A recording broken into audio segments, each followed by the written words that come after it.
নগরবাসী, আমাদের ভুলে গেলে চলবে না। আজ থেকে 1450 বছর পূর্বের ঘটনা, যখন গোটা পৃথিবী অন্ধকারে নিমজ্জিত ছিল, অন্যায় বিরুচার আর পাপাচারে ভরপুর ছিল সারাটা দুনিয়া। মানুষে ছিল হানাহানি, মারামারি আর কাটাকাটি। কন্যা সন্তানদেরকে দেওয়া হতো জীবন্ত কবর।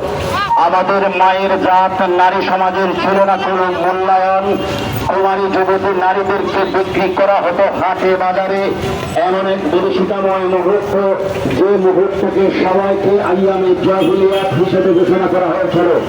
জাহিলিয়াতের আধার কাটাতে বেলুর ধরণীতে 570 খ্রিস্টাব্দের মাহে রবিউল আউয়ালে তাশরীফ নিয়ে এসেছিলেন মানবতার মুক্তির দূত আলোর দিশারি মুহাম্মদ মুস্তাফা সাল্লাল্লাহু আলাইহি ওয়াসাল্লাম।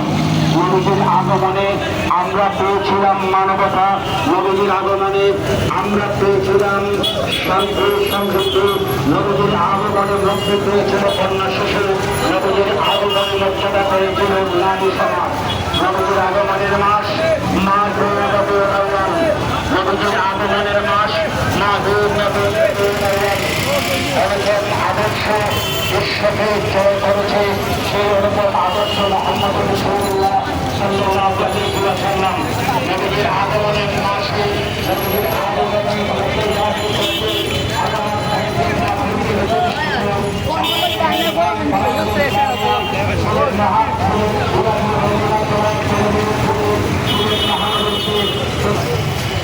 সর্বশ্রেণীর আসলে আছে আউলিয়া-কেরামদের অনুসরণকারী দৈনিককে সাফল্য মণ্ডিত করেছেন।